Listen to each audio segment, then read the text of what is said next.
mau bacuramin Kak Saruga basengat Kak Tubata. Apa kabar? Sehat semua?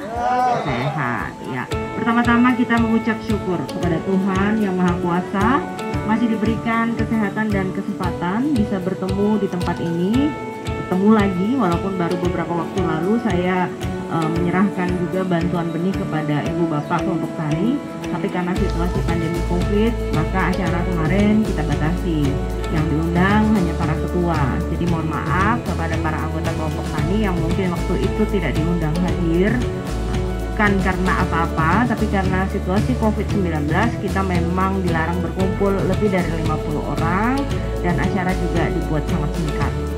Kenapa? Agar kita semua sehat, kita cari kerja, kita cari uang, kita dari bangun pagi sampai nanti malam masih kerjakan ini dan itu buat apa?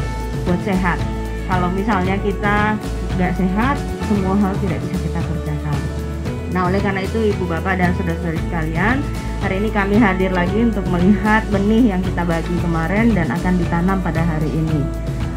Saya memang fokus pada pertanian perkebunan, Ibu Bapak, karena menurut saya merupakan salah satu yang sangat penting bagi masyarakat kita, bagaimana bisa terus meningkatkan pertanian di tempat kita, supaya jangan hanya untuk makan, syukur-syukur kalau mampu berjual.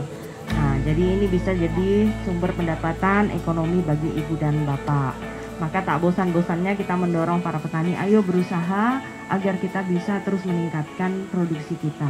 Baik secara intensifikasi. Intensifikasi itu artinya Pak, kalau 1 hektar panen 1 ton, saya berharap nanti kita bisa panen 3-5 ton 1 hektar. Itu namanya intensifikasi. Ataupun ekstensifikasi. Ekstensifikasi artinya lahan-lahan yang belum mampu digarap mudah-mudahan bisa dikerjakan juga, begitu. Nah, untuk yang intensifikasi yang kita dorong adalah penggunaan bibit lokal, bibit unggul. Nah, bibit unggul ini tentu harus dirawat juga. Nanti bisa jadi akan ada hama, akan ada gangguan lain pada saat ditanam. Nah, untuk itu ya saya berharap para petani ya memang mau untuk benar-benar bagaimana kita menanam menjadi petani yang modern. Nah, tentu tidak bisa sendiri, maka kami dari pemerintah berusaha membantu. Nah, dari kemarin kami bantu alat, kami bantu juga benih. Tapi namanya bantuan pemerintah, namanya bantuan ya Pak, membantu. Tapi banyak hal yang mungkin belum bisa kami berikan kepada ibu dan bapak. Nah, untuk itulah kami mengajak semua pihak bersinergi. Ya, baik itu pemerintah desa. Nah, kebetulan Serimbu ini kepala desanya PJ, karena yang lama mohon maaf saya berhentikan karena ada masalah. Nah, tapi ya mudah-mudahan yang PJ juga tetap bertugas dengan baik, membimbing, mendampingi. BUMDesnya sudah ada. Mana kepala desa? Ya, BUMDes sudah ada. Ya. Nah, saya harap sebenarnya pihak desa juga mendorong pertanian dan perkebunan melalui dana desa. Mungkin tahun ini belum bisa karena Covid Pak, situasi sangsut. Ekonomi negara juga terganggu, ya banyak pembangunan yang dibatalkan, termasuk yang dari dana desa. Tapi ke depan saya harap nanti dari pemerintah desa, pemerintah kecamatan, Pak Camat, bahkan kalau sekarang zaman Covid ini ketahanan pangan menjadi prioritas pemerintah sehingga TNI Polri juga terlibat dalam ketahanan pangan. Kenapa? Karena yang namanya ya, jadi Ibu Bapak, ketahanan pangan ini menjadi perhatian semua pihak. Nah, oleh karena itu saya harap kita sama-sama belajar. Saya juga baru belajar Pak soal pertanian. Saya jadi tahu, oh ternyata kalau kita ngomong pertanian memang irigasi itu penting. Maka saya petakan irigasi. Banyak yang harus kita benahi. Nah, mungkin termasuk yang di areal sini. Tadi saya dapat laporannya katanya irigasinya zaman masih di Kabupaten Mempawah dulu pernah ada. Nah, itu nanti kami harus periksa lagi dan itu tidak gampang karena apa? Kita harus cek itu kewenangannya siapa. Ya, karena ada kewenangan pemerintah pusat, pemerintah provinsi, pemerintah kabupaten. Nanti saya yang akan mengatur ini kemana, ini bagaimana kita mengusulkannya ya. Nanti berarti yang akan mengecek adalah dari PU, bukan Pak Kadis yang ini. Pak Kadis ini urusannya parit-parit ini Pak. Ah, yang kecil-kecil ini. Yang tersier namanya. Nanti bendungannya Pak, irigasi besar itu dari PU yang akan mengecek. Jadi nanti kami akan cek dulu kondisinya. Mungkin nanti BP2K dan TPL bisa kasih informasi, sehingga nanti kami bisa lihat apa yang perlu kita lakukan untuk membenahi itu, berapa biayanya, kemana kita cari duitnya. Jadi Ibu Bapak, nah jadi yang berkaitan dengan intensifikasi itu, kemudian ekstensifikasi, ya kalau kita membenahi ini dan itu, ya mudah-mudahan luas lahan juga bisa ditambah yang kita mampu tanami. Nah, hambatan-hambatan di bidang pertanian itu banyak sekali Bapak, Ibu. Nah, oleh karena itu ya kami berkomitmen untuk berusaha mendampingi Ibu Bapak dan semoga nanti pertanian kita bisa semakin maju. Nah, Bapak dan Ibu, tapi untuk membangun tentu kita perlu data. Nah, masalah kita adalah seringkali data kita belum lengkap. Nah, Bapak dan Ibu, nanti ke depan saya akan minta agar tiap-tiap kelompok tani bisa mempetakan sawahnya, ya. Untuk kami melakukan verifikasi. Jadi kalau ada usulan JUT, ada usulan alat pertanian, kami akan cek lahannya ada apa enggak. Ya, zaman sekarang bisa dilihat Pak, dari atas Pak, dari satelit. Nah, jadi coba ditiru polanya perkebunan Pak Sabirin. Jadi ke depannya pelan-pelan PPL-nya mendampingi agar bisa kita cek titik-titik koordinat untuk tiap kelompok tani agar kita punya pendataan yang cukup. Nanti saya akan intip Pak. Jadi ada usulan kelompok tani A, lokasinya di sini, katanya 100 hektar. Saya cek Pak, beneran lihat nanti lewat satelit. Dipoto dari atas. Nah, saya punya pengalaman ketika mengurus peremajaan sawit, replanting sawit yang ada di Ngabang. Kan sawit di Ngabang udah umur 30-an tahun ya Pak. Jadi kita lagi ada program menanam kembali sawit. Begitu kita suruh kasih usulan, usulannya 4.000 hektar Pak. Begitu kita suruh kasih masukin titik koordinat, ternyata 2.000 hektarnya hutan Pak. Bukan sawit. Sementara program kita adalah menumbangkan sawit yang tua, tanam sawit baru. Ya, jadi ini juga di bidang pertanian sama Pak persoalannya. Ya, kadang kalau saya mau mengalokasikan alat pertanian di Serimbu, kita agak khawatir. Ini kelompok taninya aktif nggak? Tiap tahun nanam nggak? Ya, kenapa? Karena memang di sini daerah persawahan agak susah Pak. Lokasi posisinya dari sisi geografis kita kan berbukit-bukit. Sawah kita punya nggak ada yang di bukit, yang di bukit pasti ladang. Yang ada di daerah sawah kayak gini nih agak jarang. Makanya tadi Bapak bilang spot-spot. Nah itu juga yang menyusahkan kami Pak, ketika mau menyusun pembangunan untuk bidang pertanian di daerah Serimbu dan sekitarnya. Terlalu kecil-kecil luasannya. Gitu. 2-3 hektar satu hampar, 5 hektar, 10 hektar itu udah luas di sini. Ya. Nah itu kan susah Pak. Sehingga misalnya saya mau kasih combine harvester. Combine harvester tuh kayak mobil besar yang bisa untuk panen Pak. Jadi alatnya datang, geruduk, tahu-tahu udah masuk dalam karung padinya. Ya, kalau Bapak sekarang kan panen begini nih. Kalau pakai combine harvester Pak, cuma ya sebentar seret selesai. Dalam karung langsung jadi. Nah, tapi kan itu nggak mungkin saya kasih kalau tanah lahannya cuma 2 hektar yang ditanam. Ya. Nah, ini untuk lahan yang paling kurang 25 hektar satu hampar. Jadi kalau enggak bukan apa-apa Pak, tekor minyak, tekor operator. ya intinya kita ingin membantu petani tapi nilai keekonomiannya juga terpaksa kita hitung gitu. Nah oleh karena itu mudah-mudahan dengan kita terus berusaha ini nanti bisa terus berkembang.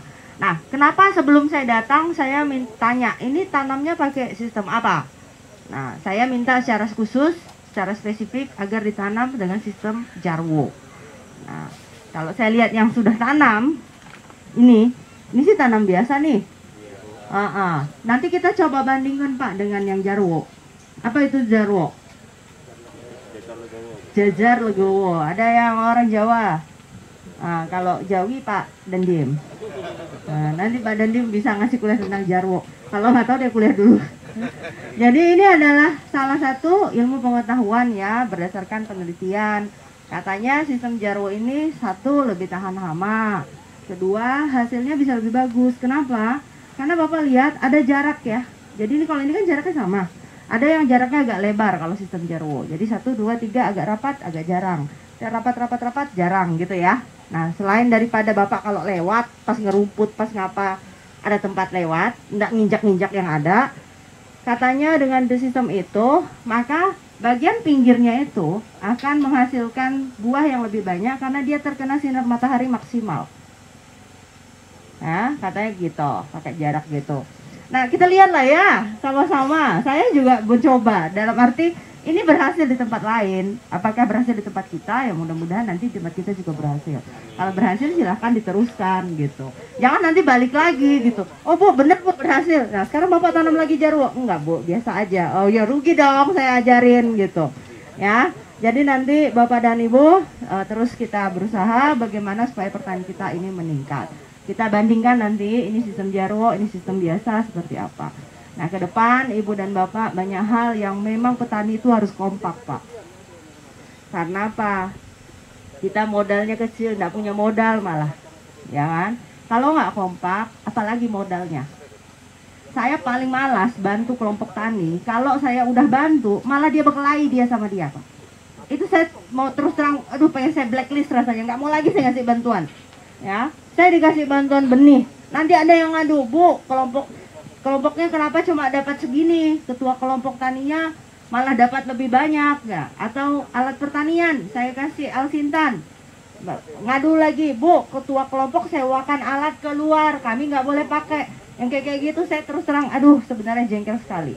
Kenapa? Saya ngasih itu supaya Bapak dan Ibu pakai bersama dengan kompak, untuk membantu Ibu Bapak, bukan untuk bikin Bapak Ibu menjadi berkelahi. Mendingan saya nggak usah kasih. Ya, enggak ada alat malah kompak. Giliran ada alat bantuan berkelahi. Kan sedih saya.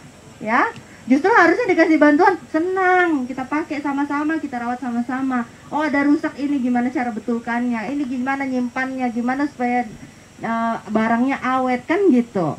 Ya, jadi Bapak dan Ibu kompak itu kata kuncinya. Saya senang kalau bisa kelompok tani itu kompak. Sehingga saya enak mengalokasikannya, Pak, gitu. Misalnya saya mau kasih JUT, Jalan Usaha Tani, saya kasih ke kelompoknya, tahu-tahu ketua kelompok tani bilang, wah Bu, saya mau kerja Bu. Padahal kita kan sistem di pemerintahan sudah ada yang namanya kontrak. Pokoknya kami yang ngerjakan, kalau enggak nanti ini saya palang. Memang palang lah, saya bilang, nggak usah dibangun sekalian. Ya, kenapa saya suruh bikin JUT? Kalau Bapak dan Ibu produksinya meningkat, kan bisa lewat bawa pakai motor. Siapa yang mampu mikul kalau misalnya panennya dapat 5 ton 1 hektar? Ya kan? Nah, ini kan kelihatan. Nah, termasuk kita punya nanti ini pematang-pematang sawah. Boleh dilebarkan, Pak, gitu. Karena kalau kecil gini, nanti kalau produksinya banyak atau nanti kita luaskan, nanti lewat mana bawa padinya? Ya, di daerah Sungai Temila, bahkan ada daerah persawahan yang begitu luas, kita belah, Pak, bikin jalan. Supaya gampang bawa hasil pertaniannya, jadi produksinya banyak gitu. Kalau dengan melihat sawah aja saya tahu berapa produksinya Pak. Sekali lihat set gitu, tahu nih, ini paling banyak 1 ton lebih. Karena apa? Bapak masih pakai pematang kecil, masih mampu mikulnya. Coba kalau udah banyak banget, mana mampu lagi gitu. Pasti Bapak bikin jalan yang lebih besar, paling enggak itu motor bisa lewat gitu. Nah jadi Ibu Bapak, saudara-saudari sekalian, saya harap nanti kita bisa terus mengikuti arahan pemerintah yang kemudian kita bisa meningkatkan produksi pertanian kita. Kalau saya sudah kasih alat, syukur-syukur kalau mampu bisa 2 kali setahun sehingga Ibu dan Bapak bisa mendapatkan hasil lebih gitu. Kalau dulu alasannya tidak mampu Bu, namanya kita panen bisa 3 minggu 1 hektar kalau pakai ketam, pakai irit padi kan. Nah kalau saya kasih tracer kan 1 hektar 1 hari. Nah mudah-mudahan nanti ke depan mulai berpikir untuk kita coba tanam 2 kali setahun, gimana caranya gitu kan, kumpul-kumpul atau misalnya dibantu Pak Kades dengan pendampingan. Nah ini maka baru kita bisa berhasil. Tapi saya sedih kalau misalnya kita sudah dukung, bantu, kemudian nanti ternyata ya begitu-begitu aja, nggak ada perkembangan gitu. Nah oleh karena itu Ibu Bapak, saudara-saudari sekalian, nah, mudah-mudahan apa yang kita lakukan hari ini berhasil. Semoga apa yang kita tanam itu bisa banyak hasil padinya. Dan mudah-mudahan kita dijauhkan dari hama, dari segala gangguan pada saat sedang menanam ini. Dan kita semua juga selalu sehat.